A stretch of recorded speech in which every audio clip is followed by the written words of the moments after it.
पूरे मुल्क में इस वक्त हिंदुस्तान के मुसलमान काफ़ी परेशान हैं। उनके साथ नाइंसाफ़ी हो रही है, उन्हें इंसाफ नहीं मिल रहा। अगर वो थाना जाते हैं तो थाने में उनके साथ अफसरान जो है, पुलिस अफसरान, वो बेहतर सलूक नहीं करते। अगर कोई हादसा हो जाता है, कोई तशद्दुद फुट पड़ता है तो वहाँ भी देखा गया है कि तासुब बरती जाती है और मुसलमानों को ज़्यादा से ज़्यादा गिरफ्तारियाँ देनी पड़ती है।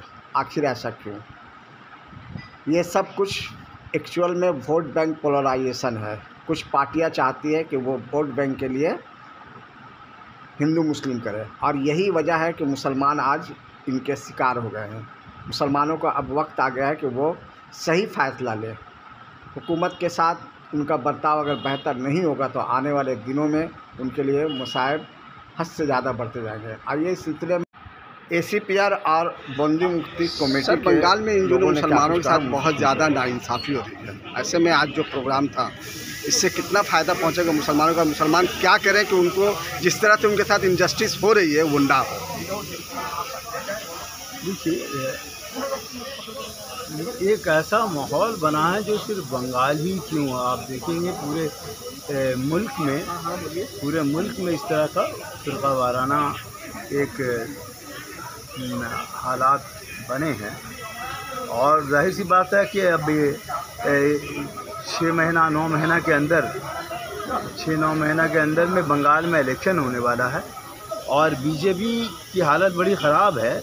पिछली बार भी जो जनरल इलेक्शन में बीजेपी जो है अपने बलबूते पे तो हुकूमत बना नहीं सकी, अलायंस के साथ बनाए। तो इस बार उसका पूरी कोशिश है बीजेपी की कि वो बंगाल में पूरा जोर लगा करके है कि किसी सूरत से, तो जाहिर सी बात है बीजेपी का जो अपना पॉलिसी होता है वो डिवीज़न, पोलराइजेशन, कम्युनलाइजेशन का ही पॉलिसी होता है। तो इस पे अमल दरामद कर रही है और हर जगह आप देखेंगे कि जहाँ भी कुछ हो रहा है, नॉर्थ बंगाल वगैरह में या मुर्शिदाबाद, मालदा बॉर्डर एरिया में जितने हैं, वहाँ मुसलमानों के साथ जुल्म तो हो ही रहा है, बल्कि उसने बीजेपी ने BSF को भी साथ मिला लिया है। BSF का मज़ालिम बहुत बड़ा हुआ है बॉर्डर एरिया में रहने वाले मुसलमानों के बीच में। सर, बंगाल एक सेकुलर स्टेट है और यहाँ बंगाल के जो CM है वो माइनॉरिटी से बहुत हमदर्दी रखते हैं, उनकी खैरख्वाह है। उसके बावजूद मुसलमानों के साथ जो इस तरह से इंजस्टिस हो रही है, उनका कोई कंट्रोल नहीं देखा जा रहा कि वो किस तरह वो कंट्रोल करें। इस बारे में क्या कहें? असल क्या है कि कोशिश वो कर रही हैं लेकिन उसमें नाकाम है।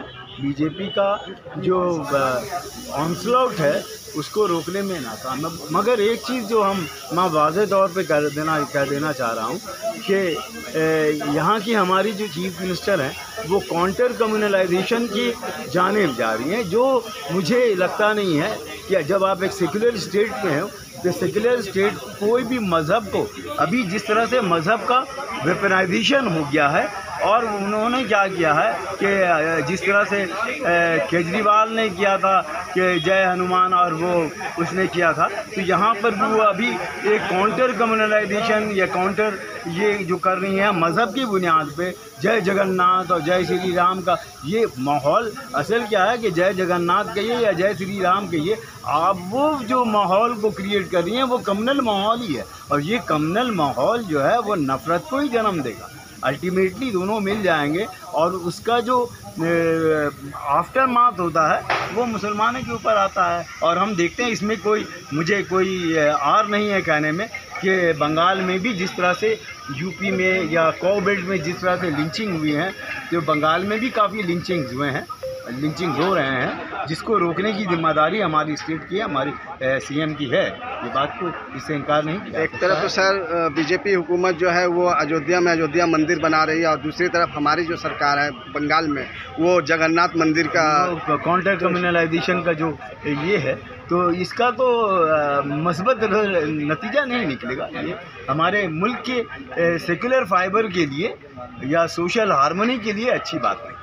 बहुत बहुत शुक्रिया सर हमसे बात करने के लिए। सर, आज के प्रोग्राम के हवाले से जो सारी बातें आई है, माइनॉरिटी के साथ बहुत नाइंसाफ़ी हो रही है, क्या कहेंगे?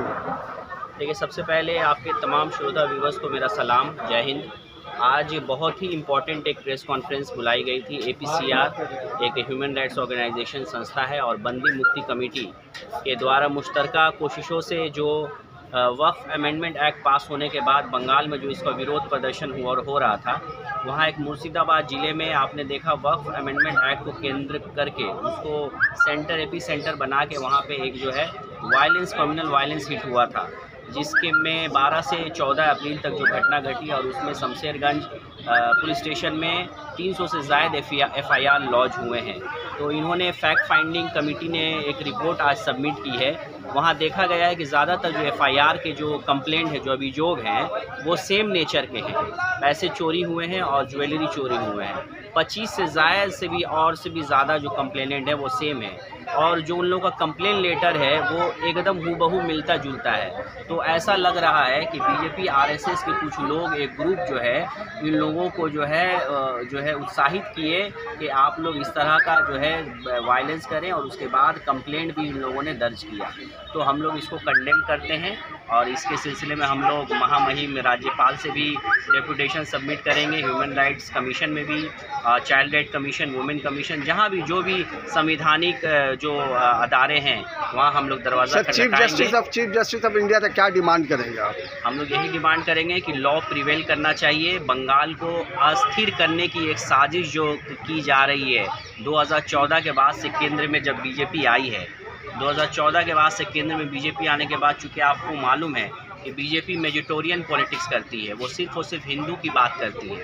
आपने देखा होगा असम के चीफ मिनिस्टर हेमंत बिश्व शर्मा क्या कहते हैं, हम लोगों को हिंदू का वोट, हिंदू का सिर्फ वो लोग बात करते हैं। योगी आदित्यनाथ हिंदू की बात करते हैं, पर उन्होंने संविधान की शपथ ली है, उनको सबके लिए बात करना है, हर सिटीजन के राइट्स के लिए उनको बात करना है, पर वो लोग ऐसा नहीं करते। उनका मकसद ही है अपने हिंदू कम्युनिटी को जो है, मुस्लिम कम्युनिटी को जो है प्रताड़ित करना और हिंदू कम्युनिटी को इकट्ठा करके अपने वोट बैंक की पॉलिटिक्स करना। जो ये बंगाल में 2014 से लगे हुए हैं, आज भी बंगाल के लोग जो है उनके पॉलिटिक्स को, कम्युनल पॉलिटिक्स को रिजेक्ट कर रहे हैं।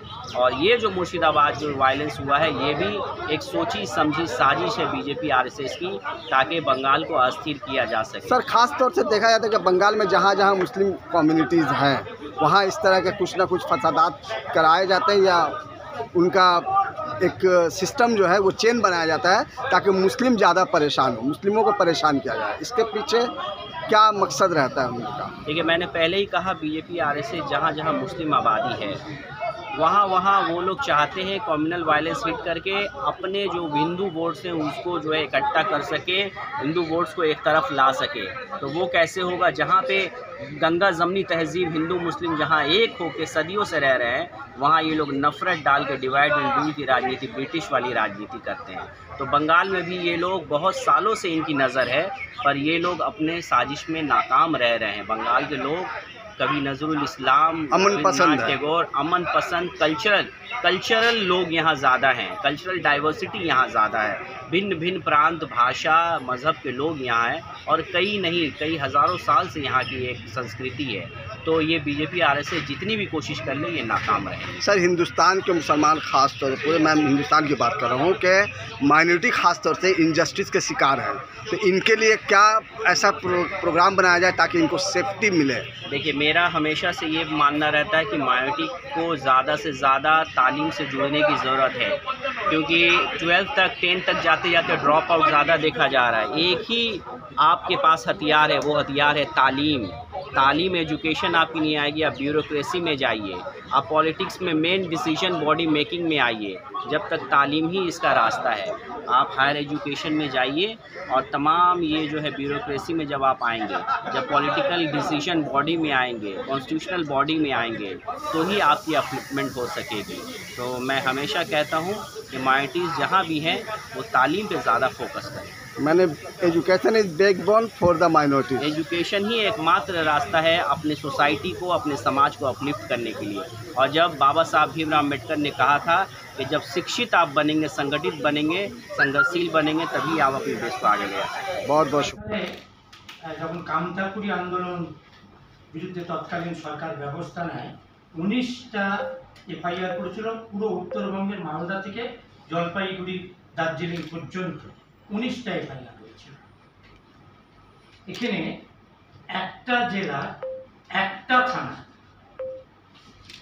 একটা থানায় এখনো পর্যন্ত যা খবর, এটা আমি পুরোটাই কনফার্ম করতে পারছি না যে এটাই শেষ, 373টা এফআইআর হয়েছে। এবার আপনারা বুঝুন যে সেই সময় লালগড় আন্দোলন, নন্দীগ্রাম আন্দোলন, সিঙ্গুর আন্দোলন এবং উত্তরবঙ্গের কামতাপুরী আন্দোলনের প্রেক্ষিতে গ্রেপ্তার, আর আজকে একটা জেলায় 6,500, আমরা হিসেব করে দেখেছি এফআইআর এ 6,500-এর উপর মানুষের নাম আছে। 1, 2 নম্বর 550-র উপর মানুষ গ্রেপ্তার হয়েছেন। এটাও আমি বলছি পিছনের হিসেব, 1 জুন পর্যন্ত হিসেব, আজকে হচ্ছে 24শে জুন। এর মধ্যে যে ঘটনা ঘটেছে সেগুলো হিসেবের মধ্যে নেই। 3 নম্বর 63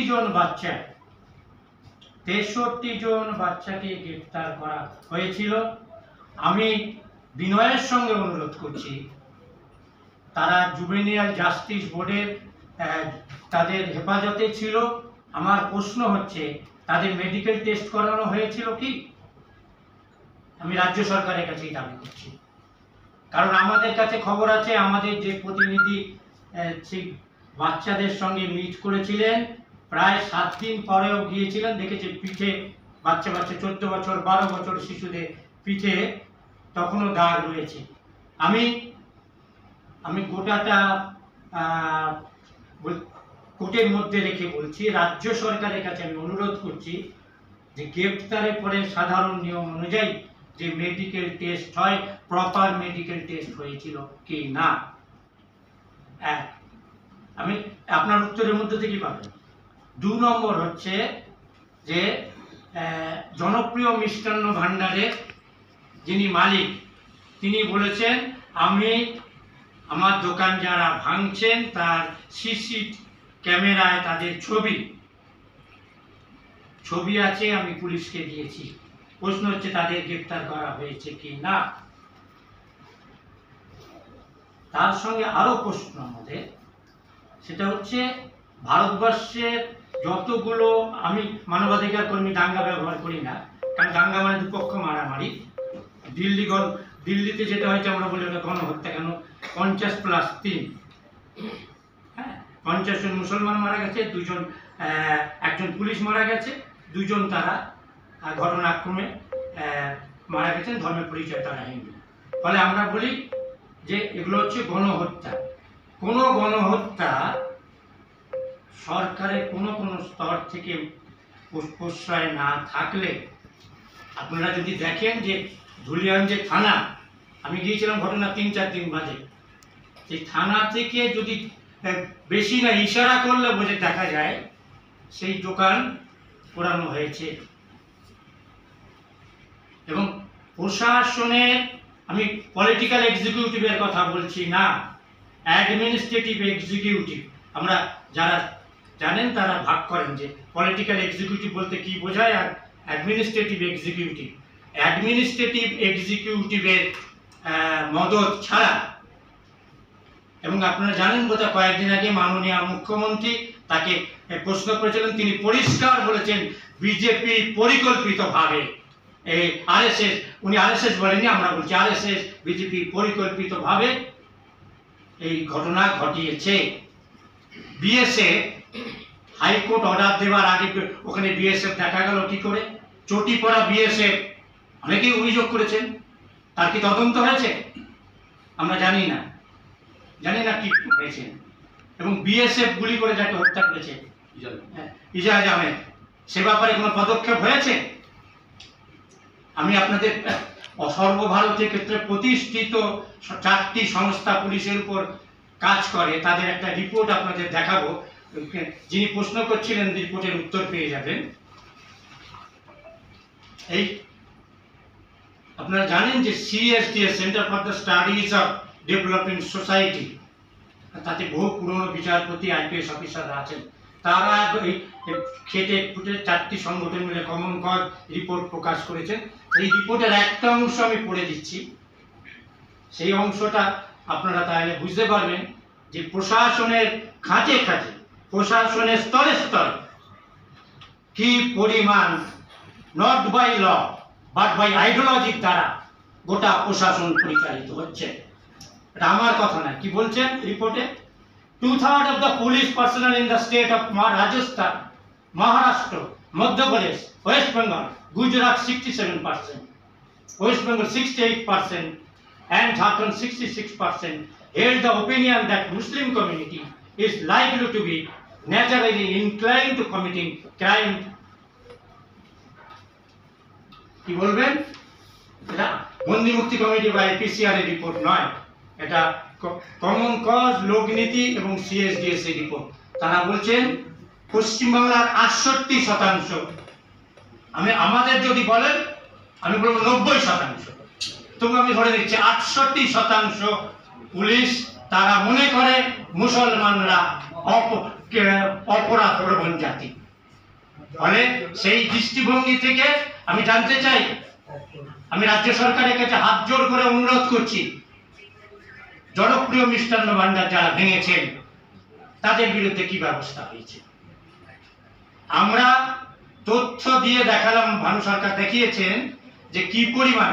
আমার বাড়িতে আগুন লাগলে আমি দৌড়ে গিয়ে কি করি? যে কেউ একটা লিখে দিন এফআইআর, মানে কমপ্লেন। আমি কি ছুটে যাব তখন ডিটিপি সেন্টারে? কেন বলছি পরিকল্পিত? আমার বাড়িতে কেউ আগুন লাগালে আমি কি আগে ডিটি কোথায় যাব? অভিযোগ জানাতে থানায় যাব না ডিটিপি সেন্টারে যাব? আমাকে ডিটিপি করে দিন, ডিটিপি করে তারপরে যাবো, এবং সেই ডিটিপি আমি দেখাবো আপনাদের যে কারুকার্য করা। ফলে পুরোটাই পরিকল্পিত।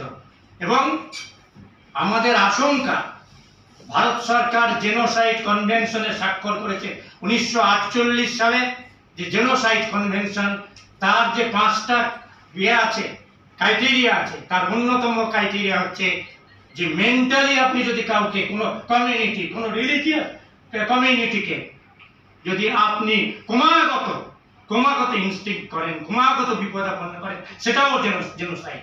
ভারত সরকারের কাছে আমাদের দাবি, 59-এ পণ্ডিত নেহরুর নেতৃত্বে ভারত সরকার জেনোসাইড কনভেনশনে সই করেছে। সেই সইতে ভারত সরকার, আর সেই অর্থে এই সারা দেশ জুড়ে এবং পশ্চিমবাংলায় যে ঘটনা ঘটানো হচ্ছে জেনোসাইড, খালি ফিজিক্যালি মারা নয়, মেন্টালি। ওই যে আজহার বলছিলেন, আমার এক বন্ধু সেদিন আমাদের এক মিটিংয়ে বলছিলেন যে রাস্তায় বেরোতে আমার ভয় করে, দূর করে, কখন কোথায় পিটিয়ে দেওয়া হবে। এটা জেনোসাইড কনভেনশনের 2 নম্বর আপনারা দেখে নেবেন, যে একটা রিলিজিয়াস কমিউনিটিকে তার পার্টিসিপেট করার যে পরিকল্পনা। ফলে গোটাটাই পরিকল্পনা করে করা হয়েছে।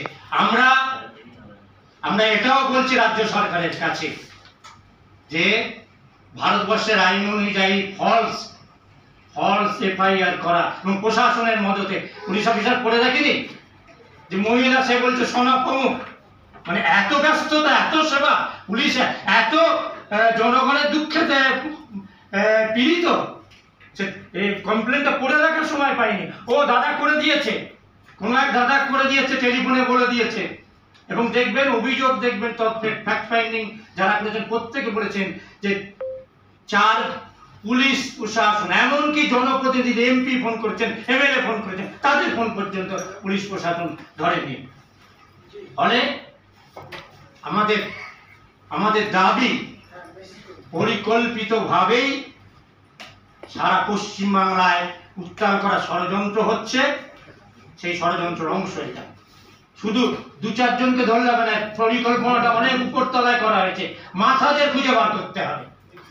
আমাদের দাবি প্রশাসনের মধ্যেও সেই মাথা আছে, সেই মাথাকে খুঁজে না বার করলে কালকে মহেশতলা হবে, পরশুদিন বাঁশতলা হবে, তারপর দিন ঢাকুরিয়া হবে। যদি মাথাদের খুঁজে বার করে তাদের বিচারের দরজায় না আনা যায়, তাহলে এই ঘটনা ক্রমাগত ঘটবে। আমরা রাজ্য সরকারের কাছে বিনয়ের সঙ্গে অনুরোধ করছি যে ক্রমাগত এই ষড়যন্ত্রের মাথাকে খুঁজে বার করুন। দ্বিতীয়ত দ্বিতীয়ত যাদের ফলস ভাবে গ্রেপ্তার করেছে 550 মানুষ, তাদের অবিলম্বে নিশ্চয়ই আমরা চাই আইনের পথে চলবে। ঘটনা ঘটেছে, অপরাধ যারা করেছেন তারা অপরাধী এবং অপরাধীর পরিকল্পনা যারা করেছেন, যারা মদত দিয়েছেন, দাঁড়িয়ে থেকে থানার সামনে পুলিশের পদস্থ তারও ভিডিও ক্যাসেট আছে, আমরা আজকে দেখাচ্ছি না সেগুলো। পুলিশের কোন কোন অফিসার দাঁড়িয়েছিলেন করেছেন, তাদেরকেও মদতদাতাদের সমান অপরাধী, তাদেরকেও উপযুক্ত শাস্তির ব্যবস্থা বিচারে কাঠ করায় তাদেরকে নিয়ে আসতে হবে। আমরা সিদ্ধান্ত নিয়েছি, যেহেতু একটা বড় অংশই মাইনরিটি আক্রান্ত, আগামী বৃহস্পতিবার বেলা 3টের সময় মাইনরিটি কমিশনের চেয়ারম্যানের কাছে উইথ ফুল ডকুমেন্ট আমরা তার সাহায্য চাইব, যে তার কাছে আমরা ডেপুটেশন দেব। আমরা মানবাধিকার কমিশনে যাব, যদিও জানি এসব কোয়াজি কিন্তু তবু আমরা যাব। এবং যে সমস্ত বাচ্চাদের মারধর করা হয়েছে, পশ্চিমবাংলার চাইল্ড রাইটস কমিশন আছে, আমরা চাইল্ড রাইটস কমিশনের কাছে যাব। এবং রাতের অন্ধকারে পারফরমেন্স অফ ডিউটির মধ্যে পড়ে নাকি পুলিশ রাত 2টোর সময় দরজা ভেঙে ঢোকায়? এটা পুলিশ ম্যানুয়ালে আছে নাকি? যে বাড়িতে পুরুষ নেই সেই মহিলা, আমরা সেই মহিলাদের নিয়ে এসে মহিলা কমিশনে আমরা অভিযোগ জানাবো। এবং প্রকৃত সত্য বিহাইন্ড দ্য স্ক্রিন কারা পরিকল্পনা করেছে, আমরা বড় স্ক্রিনটা নিয়ে ওইখানে কারা কারা দাঁড়িয়ে থেকে, কোন পুলিশ অফিসার দাঁড়িয়ে থেকে এইগুলো করেছেন, আমরা স্ক্রিনটা নিয়ে, রাস্তার মোড়ে মোড়ে স্ক্রিনটা নিয়ে আমরা দেখাবো। যদি আমরা আশা করব রাজ্য সরকার ব্যবস্থা নেবেন, আমাদের অতদূর হয়তো যেতে হবে না। আমরা চিফ সেক্রেটারিকে আগামী সপ্তাহেই, এই সপ্তাহেই আমরা তার দর্শন পাওয়ার জন্য ইন্টারভিউ আমরা উভয় সংগঠন আরও বন্ধু সংগঠনদের আবেদন করব। আমরা চিফ সেক্রেটারির কাছে দেখা করতে যাব, তার ইন্টারভিউ শিখ করব। এবং কলকাতা, মুর্শিদাবাদ এবং পশ্চিমবাংলার সমস্ত জেলায় আমরা কনভেনশন করে কলকাতার কনভেনশনের ডেট আমরা 2-4 দিনের মধ্যে জানিয়ে দেবো। আপনারা যারা আজকে আমাদের এই আমাদের সাংবাদিক সম্মেলনে আহ্বান পেয়ে, আমন্ত্রণ পেয়ে এসছেন, তাদের কাছে কৃতজ্ঞতা জানাচ্ছি, ধন্যবাদ জানাচ্ছি।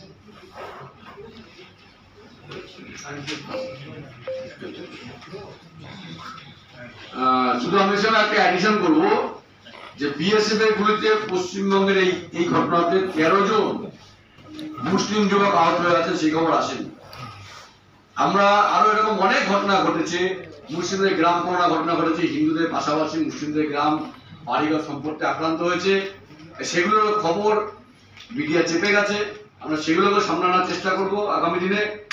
এবং আরো একবার সবাইকে ধন্যবাদ জানিয়ে আমাদের সময় শেষ, আমাদের সাংবাদিক সম্মেলন শেষ করছি। তাহলে ছোটনদা একটা শুধু প্রশ্ন ছিল, তাহলে আমাদের স্টেট কি স্টেট পুলিশের দিকে যাচ্ছে? আমাদের স্টেট পুলিশ হয়ে যাচ্ছে? দেখুন, এই রাষ্ট্রটা পুলিশ রাষ্ট্র অনেকদিন আগে হয়ে গেছে, এটা অনেকদিন আগে থেকে পুলিশ রাষ্ট্র। তার বিভিন্ন ফর্ম ছিল, এটা একটা সম্পূর্ণ উগ্র ফর্ম একেবারে। আপনি এটা দেখছেন একটা ন্যাকেড ফর্মের একটা পুলিশ স্টেট দেখছেন, যার পিছনে প্র্যাকটিক্যাল হচ্ছে এখন আইএসএস এর আইডিওলজি আছে। বিচারপতি থেকে শুরু করে বিচারপতির বেশিরভাগ অংশ পুলিশ, যারা ভারতবর্ষের কনস্টিটিউশন দ্বারা পরিচালিত হচ্ছে না, আরএসএস এর আইডিওলজি দ্বারা পরিচালিত হচ্ছে, যেটা রিপোর্টও তার প্রমাণ। Thank you. একটু সবাই একটু দাঁড়িয়ে থাকা চলবে। ফ্যাক্ট ফাইন্ডিং ওয়ালা ওটা বইটা নিয়ে